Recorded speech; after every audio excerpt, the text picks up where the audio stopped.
Well, this segment is called the Rapid Fire Round, and with me, Rakshit Malik. He has topped the differently able category. He's very, very smart with 97%. So, are you ready for your Rapid Fire Round? Yeah. Okay. So, why is it that girls have done much better? I think it's just a coincidence. Just a coincidence. Yeah. But every year. Yeah, maybe we give a greater chance to girls to top because women empowerment is our goal nowadays. Any superfoods, vitamins, Chyawanprash, anything you had? I didn't have anything, but I had lots of pizzas and burgers and all of those junk foods. Why should someone studying for board exams, what is it that they should never do?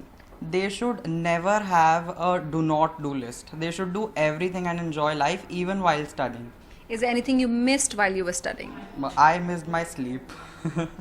How much were you sleeping every day? I wasn't sleeping much because even though I gave up my study at 11:30, but the tension, because of the stress, because of the tension, I could not sleep before 2, and I had to get up maximum by 8 or 9. So 6 hours maximum was the sleep that I was getting, out of which I think 2 or 3 hours was the sound sleep hours. What was the first thing you did after your results came out? I called my scribe who wrote my paper, and I just heard the smile in her voice, and that made me even more happy. If you weren't a topper or if you didn't do well, what would you be doing now?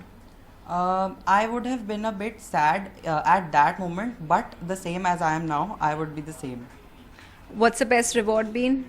The best reward has been that I have received a call from the Education Minister Smriti Irani, a personal call, and the district magistrate gave me a personal gift and invited me at his place. So that was the best reward for me. And what did Smriti say to you? She said congratulations. So I said, ma'am, it's a shock receiving a call from you. So she said, you keep on making the newspaper headlines and I'll keep on giving you calls. That's really good. Okay, and has success, has it lived up to everything you expected it to be? See, I had set a goal that I had set a range at 96 to 98.5. In between of these two numerical numbers, I should get my percentage, and I got it. And besides, getting this percentage was not only my goal. My goal goes further beyond than this. I actually want to have a life not full of money, but a satisfactory life. So, can I ask you then, immediate goal, that's a long-term goal. What's your immediate next goal? My immediate goal is to get admitted into St. Stephen's. Really? Good luck with that. That may be tougher. Do you think it's tougher? I don't think, but if I match the cutoff, then I have to give the interview. I don't think how it would be. Well, we are rooting for you. Yeah, Good luck. Thanks, Thank you Rakshit. so much. Thank you.